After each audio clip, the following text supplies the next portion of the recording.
Welcome to the Legacy Sips and Tips podcast with your host, Lindsay Wheeler. So in this episode today, we're not going to talk about estate planning and dying. We're going to talk about something that I really, truly love. I do love estate planning and dying, but not as much as I love books and reading, because reading is fundamental. So we'll start out with one of my favorite books as a childhood. My childhood as a child. My favorite book as a child is going to be called King of the Wind. You'll also see a theme when we go through this, which is really weird and unintentional. But, okay, as a young girl, as young girls do, we like horses. I like this book, and in fact, I got this off of the old eBay, and it was a school district book because it was in the library.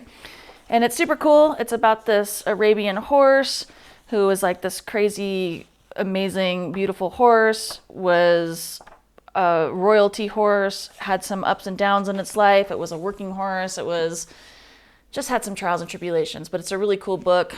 It's one of my favorite books. I used to sneak off to the library because I hated people even as a child and would read this book in the library. So here's the first one. So King of the Wind, the story of the Gulfin Arabian by Marguerite Henry, illustrated by Wesley Dennis. I don't even know when this book came out. Probably a long time ago, obviously, because I'm old as fuck. Let's see when this book came out. 1948 is when this book was originally written. I almost said 1942 because I would have been pretty good. Yeah, first printing 1948. I ended up getting it, and it's 17th printing, and I guess they just stopped printing it then. But yeah, it's a super cool book. It's about racehorses and beautiful horses and thoroughbreds and Arabians and overcoming adversity as a cool horse. Okay. That's the first one. Super legit, cool as an adult to read. Cool as a kid, cool as an adult. Next up in the list of righteous books that have influenced my life, the old Harry Potter, the old HP. Thank you, J.K. Rowling. Goblet of Fire is not my favorite book. The third book is my favorite book, but this is my favorite movie of them because I love it when they say, "Well done, dragon." Just love that series. I actually got into it later than most, but was still, because I am old enough, that only like the first couple books were out, and my friend Lori, who's a school teacher, was reading it with her class, and I was like, what is this fucking horseshittery everyone's talking about? Nope, great horseshittery. I started reading it and was like, this book is amazing. And in fact, my really, really good friend, when I was in law school, here's a story for you kids. Back in the day, before we had, the Netflix and the Audibles and all of these online Kindles and shit, you'd actually have to read real books, like actual books that you can touch, physical books.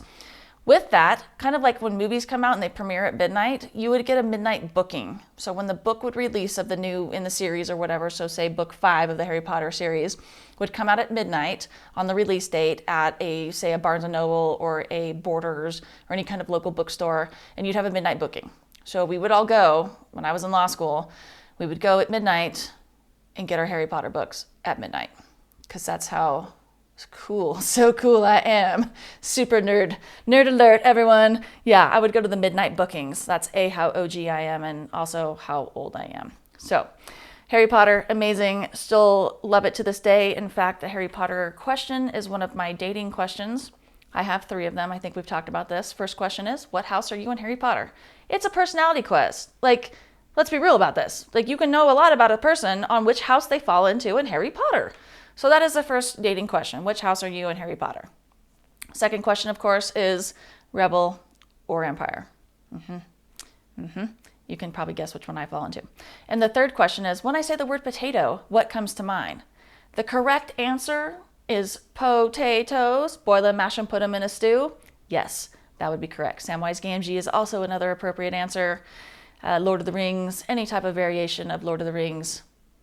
Again, nerd alert. So, Harry Potter, fundamental dating question, if you will. Okay.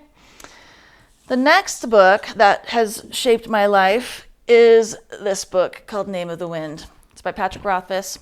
It is my Bible. I love this book. I don't ever reread books. I've read this book 6 times. It is the most enjoyable book ever. I love it. I love it. I love it. Please, I encourage you to read this. I, however, do not encourage you to read this book if you like closure in your life or things to end. Because Homeboy wrote this book, which is a pure, beautiful masterpiece. He wrote the follow-up, Wise Man Fear, which is also a beautiful, wonderful book to read and to, be immersed in. And then he hasn't finished the goddamn series. Yeah, it's been a long time. Let's see when this book actually came out. Oh, this is a signed copy, this one here. Let's see when this one came out. He wrote this in 2007. Let that sink in. 2007. It's what, 2024? Series still not done. So if you like closure, don't read this book. Please, don't torture yourself. Or torture yourself so you'll be tortured with the rest of us. Amazing, amazing book, fantasy book. Just amazing quotes out of this book. It's just phenomenal. It's got some fairy action happening in it. It's got some amazing world building. It has a semi-magic system kind of built in, but it's really not magic. It's more science-based, but it's kind of thing. But more of that, like people describe it, they always say, well, what kind of book is it? And it's like, well, it is technically a fantasy book, I guess, but it's also kind of a romance book in some regards, and it's kind of a hero's adventure book, and it just kind of fits all the genres. Like I said, this is a beautifully crafted story. It's an amazing book, but homeboy, Patrick Rothfuss has not finished the series yet, and I really hope one day he does, but then that will probably be the culmination of his life, and he might die or something. I don't know. Like, it's one of those, like, monkey paw items. I don't really know. But yeah, Name of the Wind, amazing book. So far we have King of the Wind, and then we have Name of the Wind. So like I said, there's a theme, but an unintentional theme going on here, and then the old Harry Potters.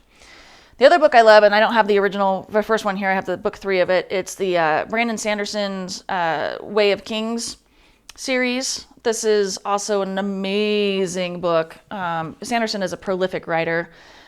Frankly, anything he writes, him and Neil Gaiman, anything that they put out is going to be legit. Neil Gaiman, of course, is an amazing, amazing writer. His book, The Graveyard Book, is a really cool book.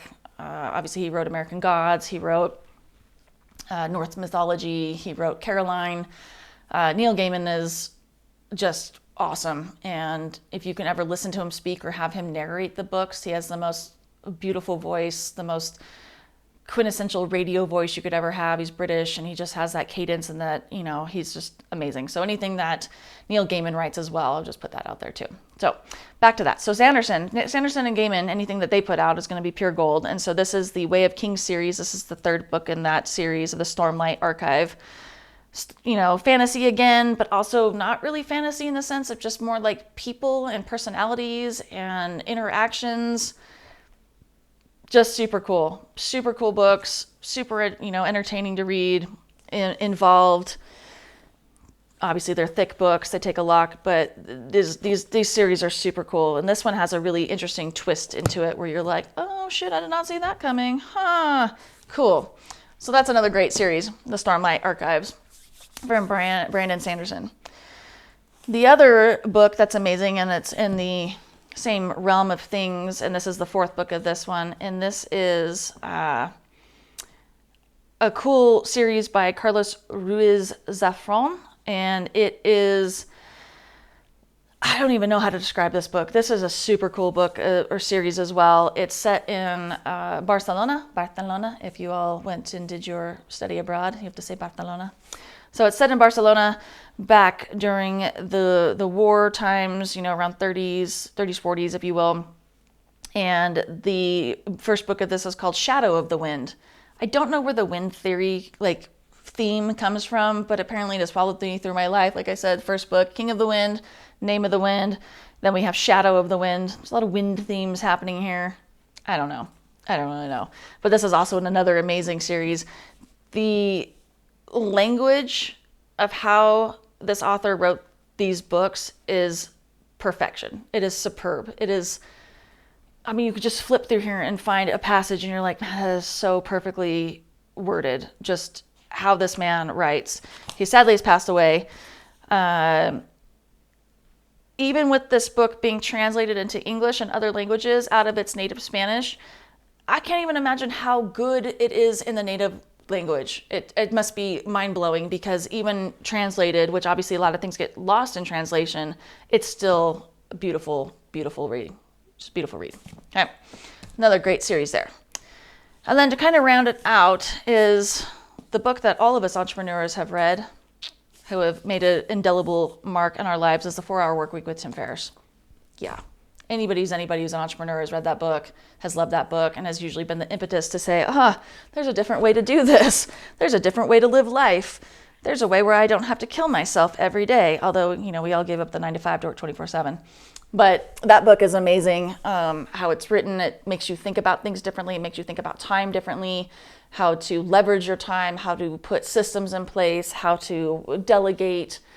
The 4-Hour Workweek is a wonderful book for anybody who is thinking about entrepreneurship or wants to get into it. And that's usually kind of the gateway drug of entrepreneurship is the 4-Hour Workweek by Tim Ferriss. So those are the books that I love the most in my life. Of course, I like all books. Right now I'm reading Fourth Wing, which is the Dragon series. What is that Dragon series? I don't know. It's some nerdery book that everybody's reading that everyone likes. Fourth Wing. Super cool. We call it dragon porn. It's pretty spicy. You like that kind of stuff. Ladies, you like that kind of writing. Interesting. I like sci-fi books. I like all that kind of stuff. I like nerdery books. I don't want to read real life at all. I mean, I do like some biographies and things like that. I like listen to Jay Shetty is amazing. He did Think Like a Monk. That's an amazing book. Rachel Rogers and the We Should All Be Millionaires, another great book. These are kind of more business books, entrepreneur books, life books, if you will. But for the checkout books, it would be these Harry Potter type fantasy books are my kind of jam. So got any more recommendations, let me know. Or anything that you've read that's been amazing, that's been life altering for you, let me know, because I'm totally down to read that. Or if you just want to talk about nerdery and books, I'm also down to talk about that too. So our wine of the day is the same wine that we have been drinking. It's a nice sparkling wine from Domaine Carneros. I'm just pushing the shit out of this wine today because it's phenomenal. I'm very happy I picked this because it's a bottle to drink today as we record all these. It is Le Rêve. It is a 2015. It's a Blanc de Blanc, which means it's all white. There's no Pinot or anything in like that. And it is a beautifully balanced, nice, sparkling wine. Of course, we can't call it champagne because it's not from the region of Champagne because the French don't fuck around. So this is a nice sparkling wine from Napa, and it is a beautiful wine. Again, if Domaine Carneros would love to sponsor me, I will 100% take that sponsorship and just, rep the shit out of this brand because I can't talk highly enough about their wines. This wine and all their wines are solid. So if you're in the market for wines, you need to go to a dinner party or something, you see one of these, Domaine Carneros, pick it up. You're not going to be sorry. And your guest or your host will be pleasantly happy that you have brought them that and not some other lesser, nicer wines. So again, that's what we're drinking today. It's a sparkling day. And let me know if you'd like to sponsor me. So some people have asked me the question of, do you think we're reading less as a society? And that's kind of an interesting question. And I don't know if that would be true. I sometimes think we might be reading more. We have more ability to read easier. It's not like we have to schlep down to the bookstore and get a hard copy book and drag it around with us. We have any kind of book pretty much at our fingertips. We can download, Kindle or whatever program it is, Libby and all the, even the libraries are all electronic, and you can download any kind of book that you want right now. I mean, I could just be like, bro, I want this book. Yeah, you talking about it? Yeah, let's get it, and I have it right then and there. So I'm not necessarily thinking we're reading less books. I think we might be reading more. Also, we have, like Audible and things, so we can listen to books too, and that's still reading. So I don't care what people say. You're still reading that book, even though somebody's reading it for you. It's like story time, which how cool is that? So I think there's more accessibility to books at this point than there was before, which is really wonderful. So why I like reading books is, let's be real, society sucks. The world sucks. Everything sucks. So why not escape into something awesome like books? That's why people, go to like shows and music and movies and all that kind of stuff, that escapism, that entertainment. And that's the same thing with books. It's the OG Netflix, essentially, as books. And so you can go into other people's worlds. You can learn stuff. Obviously, you have, biographies and, kind of those fiction books and stuff that you can read that are amazing, learning from other people, learning through other people's experiences, or just their imagination and seeing things and kind of having that escape and that checkout and just being immersed into another world, which is also really amazing and fun. So all sorts of genres for people that they like. I like the fantasy sci-fi stuff. A lot of other people like kind of the true crime things. I don't. I've worked in that field. I don't want to feel like I'm at work still. Other than that, you can pretty much find a book on anything. which is really, really cool. You want to fix your car, you got that. You want to build a car, you can do that. You want to race a car, you can do that. There's books for all of it, no matter what level you want. Bottom to super high technical, you can get technical manuals, you can get all sorts of stuff, whatever tickles your fancy. So reading is amazing. So let me know what books you like reading, because I'm always down to read more books or see what other people are into, because that's always fun as well. And of course, let me know in the comments. I'll have all the books in the show notes, so if you want to look them up, because they're amazing to me and they're kind of fundamental in my life and my upbringing, if you will. So of course, when you think of death, think of me. Thank you for listening to this podcast. If you found value, please like, subscribe, and share. And be sure to follow me on all the socials at Sips and Tips with Lindsay. And of course, you can always go to my website, sipsandtipswithlindsay.com, to find more information about estate planning, business, snowboard, travel, and of course, wine.